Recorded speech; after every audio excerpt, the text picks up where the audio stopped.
March 8 ஞாயிற்றுக்கிழமை. ஆதித்தன் எனப்படும் சூரிய பகவானின் பொன்னான பார்வையால் இன்று இந்த 3 ராசிக்காரர்களுக்கு அதிகார பதவி மற்றும் அரசு வழி லாபம் தேடி வரப்போகுது. மார்ச் மாதத்தின் முதல் ஞாயிறு அதிர்ஷ்டமாக அமையப்போகும் அந்த ராசிகள் யார் பார்க்கலாம். சூரிய பகவானின் அருள் பெற்று வாழ்வில் ஒளிர உங்களுக்கு பிடித்த கடவுள் சிவன் அல்லது சூரியன் என்றால் ஓம் சூரியாய நமஹா என்று கமெண்ட் செய்யுங்கள். அப்படியே ஒரு லைக் பண்ணிடுங்க. மேஷம், வெற்றி. அரசு வழி காரியங்கள் கைகூடும். உத்தியோகத்தில் உங்கள் அதிகாரம் ஓங்கும். ரிஷபம், மகிழ்ச்சி. குடும்பத்தில் சந்தோஷமான சூழல் நிலவும். பழைய பாக்கிகள் இன்று வசூலாகும்.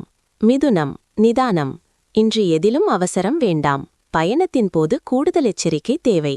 கடகம், தனலாபம். எதிர்பாராத பணவரவு மகிழ்ச்சியை தரும். வியாபாரத்தில் லாபம் பெருகும். சிம்மம், கௌரவம். ராசிநாதன் சூரியன் பலமாக இருப்பதால் இன்று உங்களுக்கு ராஜயோகம்தான். கன்னி, ஆரோக்கியம். உடல் ஆரோக்கியத்தில் நல்ல முன்னேற்றம் ஏற்படும். தந்தை வழி ஆதரவு உண்டு. துலாம், லாபம். புதிய முதலீடுகள் செய்ய இன்று ஏற்ற நாள். வெளிநாட்டு தொடர்புகள் லாபம் தரும். விருச்சிகம், தைரியம்.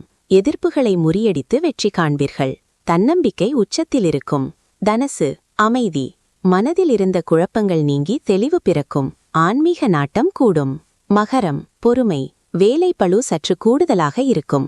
எதிலும் நிதானமாக செயல்படுவது நல்லது. கும்பம், முன்னேற்றம். பழைய கடன்களை அடைப்பதற்கான வழி பிறக்கும். மனைவியின் ஆதரவு பலம் தரும். மீனம், சுபச் செய்தி. நீண்ட நாள் எதிர்பார்த்த நல்ல செய்தி வந்து சேரும். காரிய வெற்றி உண்டாகும். இன்றைய பரிகாரம். இன்று ஞாயிற்றுக்கிழமை என்பதால் காலையில் சூரிய நமஸ்காரம் செய்யுங்கள். ஆதித்ய ஹிருதயம் கேட்பது அல்லது கோதுமை தானம் செய்வது உங்கள் வாழ்வில் புகழையும் ஆரோக்கியத்தையும் தரும். தினமும் 6 மணிக்கு துல்லியமான ராசி பலனை தெரிஞ்சுக்க இப்போதே சப்ஸ்கிரைப் பண்ணி அந்த பெல் பட்டனை அமுக்கிடுங்க.